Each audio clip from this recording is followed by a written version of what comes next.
Depuis le 7 avril dernier, il est devenu le député dans le comté de Bordua. On rencontre Simon Jolin-Barrette.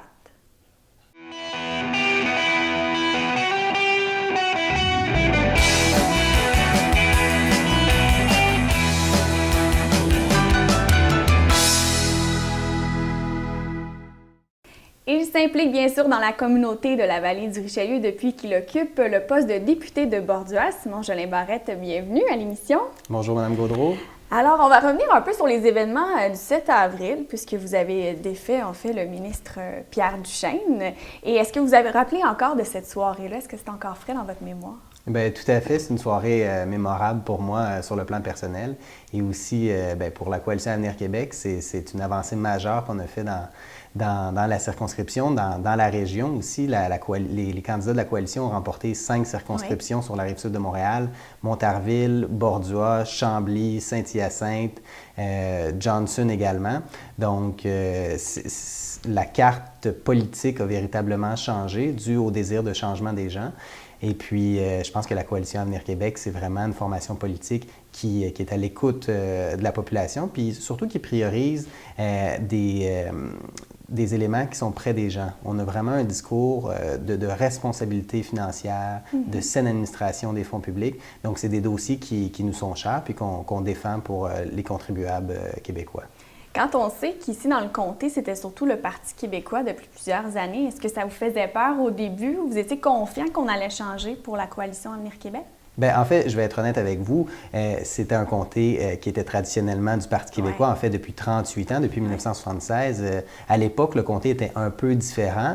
Les électeurs de la circonscription étaient répartis entre les comtés de Verchères et d'Iberville. Suite à la modification de la carte électorale au fil des années, Bordua a été créé en 1992 pour l'élection générale de 1994. Et depuis toutes ces années-là, effectivement, c'est le Parti québécois. C'est sûr qu'au début de l'élection, on était à 12, 13, 14, 15 % dans les sondages. Je n'étais pas convaincu du tout de gagner. C'est sûr que moi, je me présente aux élections, c'est pour gagner, c'est pour faire valoir mes idées. Puis je croyais aux idées de la Coalition Avenir Québec. Je crois beaucoup en l'implication des gens dans un parti politique. Et donc, j'ai décidé de me présenter dans Bordua parce que c'était chez moi, c'est où j'ai grandi. Puis c'est la région pour laquelle j'ai un intérêt marqué. J'ai à cœur les préoccupations des gens. Puis je suis vraiment très heureux et très humble par rapport à la victoire que j'ai eue le 7 avril dernier. J'en remercie encore les gens de m'avoir élu à titre de député dans la circonscription de Bordua. Toute la soirée, en fait, c'était très serré entre les deux. Comment vous avez pris ce virage-là, justement, des électeurs d'y aller vers la Coalition Avenir Québec? En fait, très positivement. Je pense que ça démontre un désir de changement. Les gens souhaitent que l'alternance entre les deux partis qui ont été historiquement au pouvoir, le Parti québécois et le Parti libéral, qu'on mette fin à ça et puis qu'on se dirige vers une nouvelle façon de faire de la politique. Une façon de faire de la politique où moi, personnellement, je crois que dans chacun des partis, il y a des bonnes idées. On choisit une affiliation politique parce que les idées du parti nous rejoignent davantage. Mais il ne faut pas être dogmatique dans la vie. Donc, il faut pouvoir travailler en collaboration avec les autres partis. C'est ce qu'on fait à Québec depuis le 7 avril dernier. On a appuyé certaines mesures du Parti québécois ou du Parti libéral. Même Mme David de Québec solidaire a présenté un projet de loi qu'on a appuyé également. Donc, on est rendu là, je pense, en politique. Faire de l'opposition pour simplement faire de l'opposition, ça n'a plus sa place. Il faut proposer des choses constructives, il faut améliorer la situation des Québécois, il faut participer au débat, mais de façon positive. Je pense que c'est le message de la CAQ, puis c'est le message de dire, le Québec est dans une situation particulière, une situation particulièrement difficile au niveau économique, puis il faut mettre tout le monde travailler ensemble dans la même équipe, puis il faut pousser vers l'avant. Donc, c'est ça le message. Puis je pense que ce que les électeurs de la circonscription de Bordua ont vu en moi, puis dans la CAQ, c'est principalement ce message-là. Un message de responsabilité, puis aussi de bonne gestion, puis de supprimer un peu la partisanerie qui occupe souvent les vieux partis.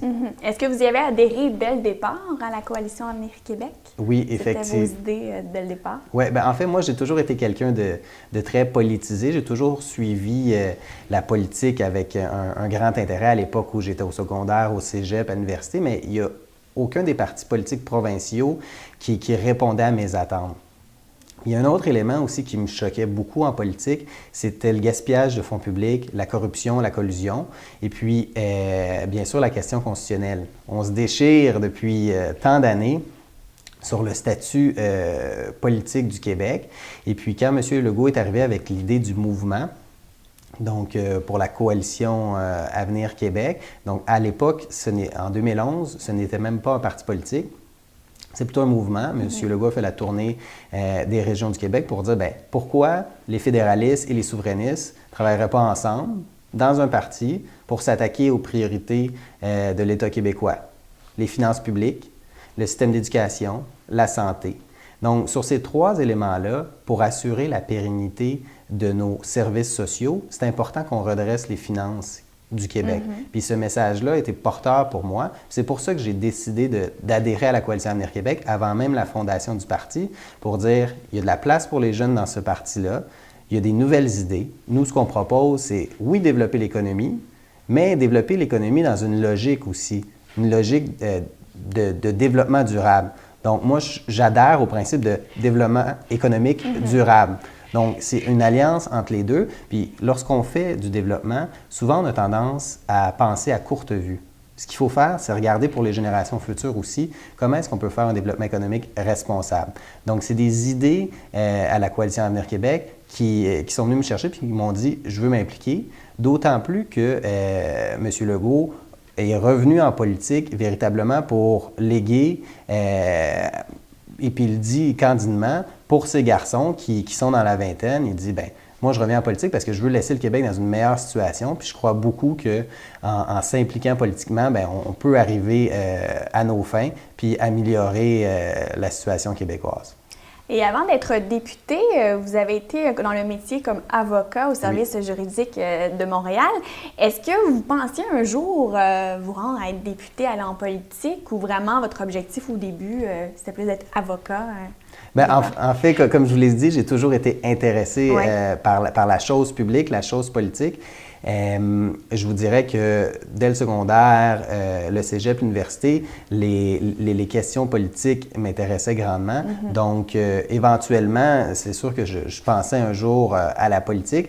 Peut-être pas que ce soit aussi rapide, quoique je me suis présenté à l'âge de 25 ans dans le comté de Marie-Victorin, parce que dès le départ, je trouvais que les idées de la CAQ étaient importantes à défendre. Puis l'important, puis trop souvent, par manque de temps, par manque de disponibilité, ou ça prend de l'investissement au niveau de ses ressources personnelles, de sacrifier parfois du temps de loisir, tout ça. S'impliquer dans un parti, puis se présenter, ça demande des énergies. Mais moi, je trouve ça important, lorsqu'on a une idée, d'aller la défendre puis d'aller au bout de nos préoccupations. Puis c'est ce que j'ai choisi de faire en 2012 dans Marie-Victorin, puis en 2014 dans le comté de Bordeaux. Donc, oui, je vous dirais que je pensais à faire de la politique. Puis comme on dit, le droit mène à tout, notamment la politique. Puis il y a beaucoup de juristes à l'Assemblée nationale aussi. C'est sûr que la formation d'avocat prédispose un peu à exercer ce métier-là de député, puis je suis outillé aussi pour faire le travail parce que ça me permet au niveau de l'adoption des lois, de l'étude en commission parlementaire des projets de loi, d'avoir des réflexes juridiques qui sont fort utiles pour exercer l'activité de législateur parce que c'est une grosse partie du métier de député de vérifier les lois telles qu'elles sont proposées par le gouvernement et de les modifier ou de les amender parce que les lois ont un impact sur le vivre ensemble, le vivre en commun. Donc, c'est important là, de pouvoir réussir à soulever, s'il y a certaines problématiques ou tout ça. Donc, effectivement, la formation d'avocat... ça ajoute une corde à son arc. Ça ajoute une corde à son arc. Puis aussi, j'étais spécialisé en droit constitutionnel aussi. Donc, j'ai beaucoup de respect pour les institutions parlementaires aussi. Et disons que c'était la ligne...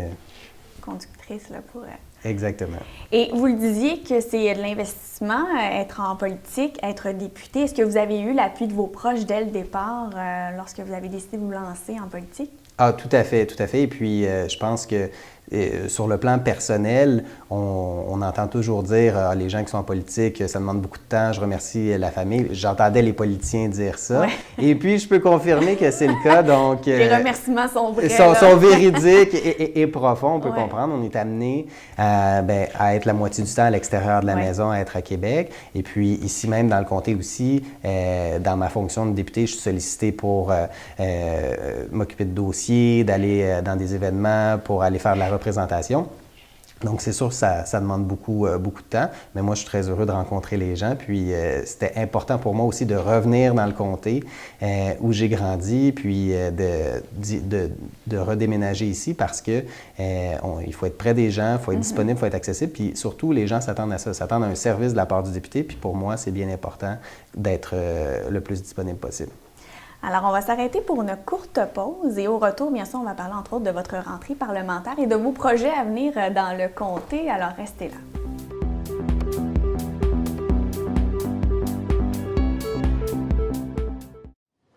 Cette année, c'est le 45e anniversaire de TVR 9.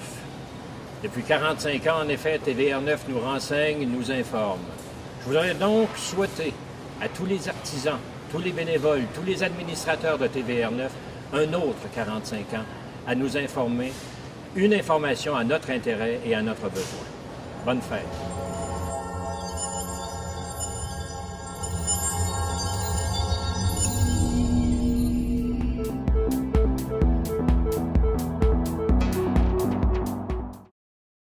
On est de retour en rencontre en compagnie de Simon Jolin-Barrette. Avant de poursuivre, si vous voulez bien, on va aller écouter un extrait de votre discours d'ouverture en rentrée parlementaire. Certainement.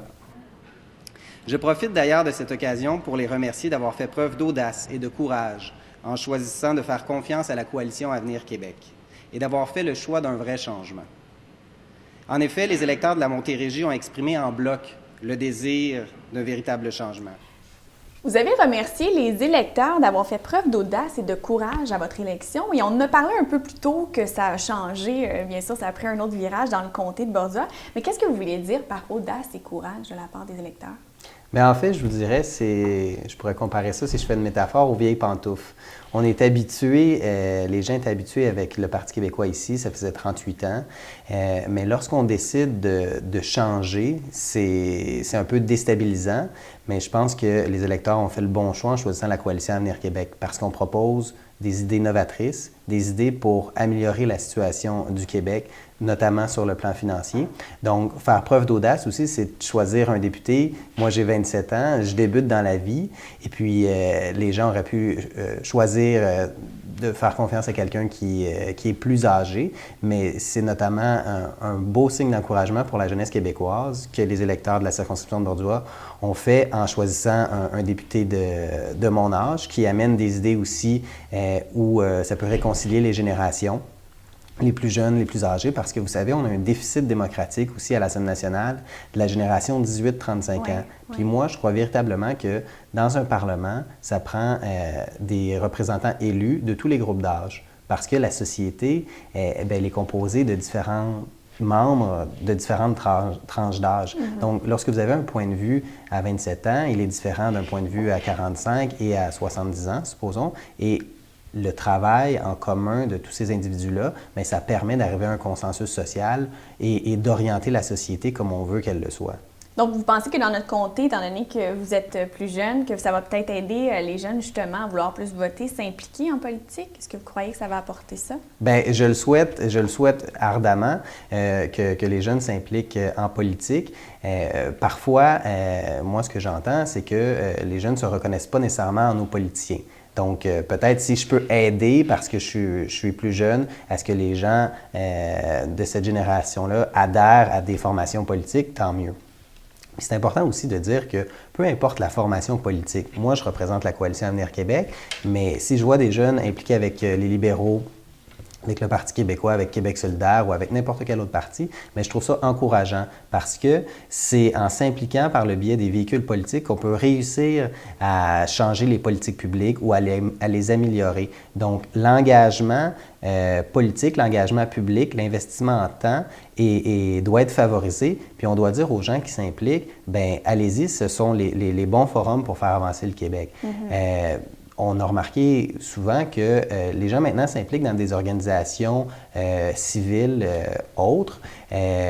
C'est une bonne chose, mais les partis politiques demeurent quand même le véhicule à privilégier pour avoir un impact sur les politiques québécoises, parce que ça se passe à l'Assemblée nationale. Donc, dans le cadre d'un discours non partisan, j'encourage vraiment les jeunes à investir les partis politiques, puis à prendre leur place aussi et à travailler en collaboration avec les différentes générations. Puis ce qui est bien à la Coalition Avenir Québec, c'est qu'il y a énormément de place pour les jeunes. La preuve, c'est que j'ai pu me présenter dans le comté de Bordua, puis il y a une grande place qui est faite, puis il y a une grande écoute pour les idées.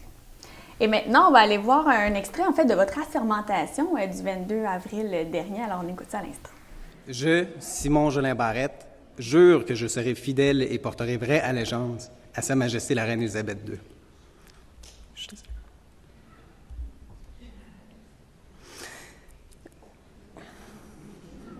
OK. Alors, à l'assermentation du 22 avril dernier, vous étiez très ému lors de la lecture. Qu'est-ce qui vous rendait ainsi cette journée-là? Bien, en fait, effectivement, j'étais ému parce que pour moi, je vous ai parlé tout à l'heure de mon respect pour les institutions démocratiques. Ça veut dire beaucoup pour moi d'être élu député à l'Assemblée nationale. Je considère que c'est un privilège que les gens m'ont donné de pouvoir les représenter. Donc, dans un premier temps, ça me permet de réaliser, c'était la première fois en fait que j'allais au Parlement et puis là, on patiente dans le Salon bleu. À l'assermentation, on transfère dans le Salon rouge et puis là, on est appelé. Donc, lorsqu'on prête le serment, de loyauté envers la reine et le peuple québécois, mais on réalise véritablement la charge que les gens nous ont confiée. Puis c'était véritablement un honneur pour moi. Puis on pense aux gens qui nous ont aidés dans la campagne électorale, on pense à notre famille, on pense à notre conjointe. Donc c'est vraiment un moment où on prend conscience de la responsabilité, puis aussi du caractère particulier de la fonction, puis de dire, bien, désormais, j'ai 60 000 électeurs qui sont derrière moi et puis qui me regardent et je suis conscient de la responsabilité qu'ils m'ont confiée de bien les représenter, de bien les servir. Donc, c'est pour ça, notamment, que j'étais ému. Puis surtout que pour un juriste, de se retrouver à l'Assemblée nationale, comme je vous expliquais, j'ai une affection particulière pour le droit constitutionnel. Donc, j'étais ému d'obtenir de gagner un siège de député. C'était tout un impact, finalement, cette journée-là, avec toutes les étapes. Bien, vous savez, la campagne électorale, c'est un feu roulant. Ça dure 30 jours et par la suite, bon, bien, il y a eu la soirée électorale qui nous a fait vivre des émotions. Et puis la sermentation, c'est 2 semaines après. Donc, véritablement, c'est là qu'on prend conscience qu'on est assermenté en tant que député. Et puis que maintenant, on agit à titre de député de Bordua. Donc, je tiens à nouveau à remercier les électeurs de la circonscription pour la confiance qu'ils m'ont portée. Et vous êtes installé, bien sûr, dans la région, votre bureau de comté. C'est dans le bureau sur le boulevard Laurier à Belleuil, où était Pierre Duchesne, entre autres. Comment s'est passée votre entrée dans ce bureau ici dans le comté? Bien, en fait, je vous dirais qu'on a choisi les mêmes locaux pour plusieurs raisons, notamment que les locaux étaient déjà connus de la population. On évitait un déménagement et des coûts additionnels défrayés par l'Assemblée, donc par tous les Québécois. On est rentré dans les bureaux assez rapidement, je pense que 3 semaines et demie après l'élection. Par contre, bien, c'est sûr qu'on attendait le matériel de l'Assemblée nationale.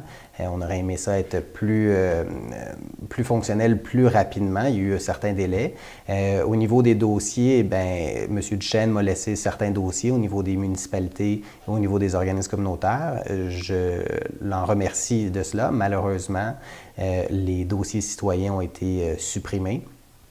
Donc, j'ai fait une sortie notamment dans le journal pour dénoncer cette pratique parce que les citoyens qui viennent nous voir, ils viennent nous présenter leur dossier, ils viennent expliquer leur histoire, leur situation, ils demandent assistance. Puis là, ils se retrouvent dans une situation où toutes les démarches qu'ils ont faites ou toutes les démarches qui ont été faites par le personnel du bureau de comté, du député, et du député et de l'ancien député, à ce moment-là, ces démarches-là, on doit les reprendre dès le départ. Donc, les premières personnes qui sont pénalisées, ce sont les citoyens. Donc, moi, pour éviter toute possibilité que cela se reproduise si jamais je décédais ou je perdais la prochaine élection si j'étais candidat, bien, ce qu'on fait, c'est qu'on fait signer une formulaire de consentement à la divulgation des renseignements aux citoyens qui viennent me voir pour le prochain député. Et moi, je vous le dis, je trouve que c'est dépassé de jeter en fait, de supprimer les dossiers des citoyens et je m'engage à les transférer éventuellement si jamais je suis battu aux élections et à m'asseoir avec le futur député. Je pense que c'est la chose à faire et lorsque je parlais tout à l'heure d'aller au-delà de la partisanerie, bien, je pense que c'est une politique qui s'inscrit bien dans ce sens-là. Et au niveau du comté, vous avez rencontré les maires différents des municipalités. Comment se sont passées ces rencontres avec eux? En fait, ce sont des rencontres cordiales. Vous savez, lorsqu'on devient député, il faut prendre rapidement le pouls de la population, mais également des différents intervenants locaux, notamment les maires qui connaissent très bien leur municipalité. Et il y a certains dossiers prioritaires dans chacune des municipalités. Vous savez, dans le comté, il y a 12 municipalités. Donc, je trouvais ça important d'aller rencontrer les premiers magistrats des municipalités en début de mandat pour connaître leurs besoins, leurs attentes, connaître les attentes de la population aussi dans leur ville ou dans leur village. Donc, c'est pour ça que j'ai réalisé la tournée. Et quand vous êtes arrivé dans le comté borduas, est-ce que vous vous êtes rendu compte qu'il y avait des dossiers vraiment prioritaires pour les citoyens? Est-ce qu'il y a des choses qui ressortent beaucoup chez les citoyens ici? Bien, je vous dirais qu'il y a plusieurs dossiers. Si on parle des municipalités, beaucoup les questions d'infrastructure. Au niveau des routes, au niveau des travaux d'aqueduc, d'égouts, c'est toujours une question aussi de financement. Pardon. Parce que les municipalités ont des demandes illimitées et des ressources limitées. Donc, il y a toujours des programmes provinciaux d'investissement au niveau des infrastructures auxquels les municipalités doivent se qualifier. Donc, il faut regarder ça avec les municipalités. Également, il y a plusieurs projets qui existent avec les intervenants locaux, notamment avec les organismes communautaires ou les organismes comme la Chambre de commerce. Donc, il faut développer une économie locale dans la région pour s'assurer que les gens consomment et achètent dans la région pour éviter la fuite commerciale vers l'extérieur.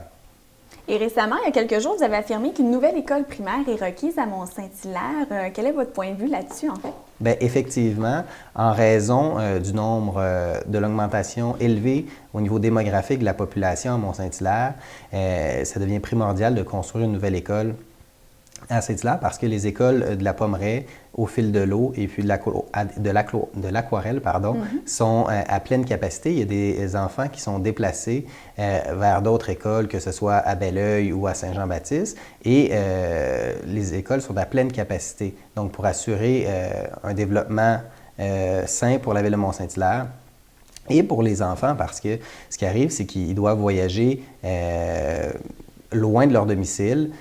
Parfois, les parents achètent une maison près de l'école pour s'assurer que leurs enfants puissent aller à cette école-là et ils se retrouvent à aller à plusieurs dizaines de kilomètres de la maison et à faire des trajets qui peuvent durer jusqu'à 45-50 minutes. Donc, c'est une demande qui a été faite pour la 4e année cette année par la Commission scolaire des Patriotes. Donc, moi, j'appuie la demande de la Commission scolaire de doter le secteur de Mont-Saint-Hilaire d'une nouvelle école. Pardonnez-moi. Et aussi, ce qui est arrivé tout dernièrement, c'est malheureusement l'école La Farandole qui était victime d'un incendie. Évidemment, McMasterville a réagi rapidement sur le dossier. De votre côté, quelle sera la suite? Est-ce que j'imagine que vous allez apporter de l'aide à ce niveau-là? Bien, en fait, moi, dès la journée de l'incendie, le matin, j'ai été sur les lieux, constater l'état de la situation. Malheureusement, c'était une perte totale. C'est vraiment frustrant également, sachant que c'est probablement un geste criminel. Donc, c'est important de doter les gens de McMasterville d'une nouvelle école parce qu'on le sait, une école, c'est le cœur de la ville, c'est le lieu de rassemblement. Les parents, les enfants s'identifient à l'école primaire du quartier de la municipalité. Donc, j'ai offert toute ma collaboration à la municipalité ainsi qu'à la Commission scolaire des Patriotes au niveau de la relocalisation des élèves et par la suite au niveau des démarches visant la reconstruction de l'école. Présentement, la commission scolaire Il est en charge du dossier, mais comme je vous l'ai mentionné, je leur ai écrit et je les ai appelés pour leur offrir toute ma collaboration. Donc, je vais être disponible en tout temps pour les accompagner dans cette démarche-là pour, à nouveau, que les gens de McMasterville aient leur école primaire. Et là, dans quelques semaines, c'est la rentrée parlementaire là, à l'automne. Est-ce que vous sentez d'attaque? Parce que là, ce sera vraiment une année qui va commencer. Là. Vous êtes allé un petit peu en avril et dans les derniers mois, mais là, vraiment pour l'automne, comment vous vous sentez face à ça? En fait, je me sens d'attaque à défendre les dossiers de la région, à défendre les intérêts des gens. On a eu, comme on pourrait dire, un petit prélude. On a eu une session intensive en mai-juin cette année qui s'est terminée au début juillet avec l'adoption du budget. Et puis là, la Chambre, le Salon Bleu, recommence à siéger le 16 septembre prochain. Les commissions parlementaires commencent à siéger un mois plus tôt, mais l'ouverture de la session parlementaire se fait le 16 septembre prochain. Donc, à ce moment-là, ça va être véritablement les sessions régulières et je me sens d'attaque pour exercer mon rôle de député de Bordua, mais également mon rôle de critique du deuxième groupe d'opposition en matière d'immigration. Donc, M. Legault m'a confié cette responsabilité-là et puis il y a plusieurs défis pour la société québécoise en matière d'immigration, notamment au niveau de la francisation et de l'intégration des immigrants. Donc, le Québec accueille plus de 50 000 immigrants par année. Donc, il faut s'assurer d'avoir les ressources budgétaires pour bien intégrer, bien accueillir ces nouveaux arrivants-là qui viennent au Québec. Et dans la région, on a beaucoup d'immigrants au niveau économique. Donc, il faut s'assurer que les projets démarrés par ces immigrants-là puissent être créateurs d'emplois, puissent être porteurs. Merci beaucoup, M. Jolin Barrette, d'être venu à l'émission et de nous avoir parlé là, de vos premiers mois en tant que député de Bordua. On vous souhaite bien sûr une bonne rentrée parlementaire. C'est moi qui vous remercie. Merci beaucoup et merci beaucoup d'avoir été là. On se retrouve la semaine prochaine.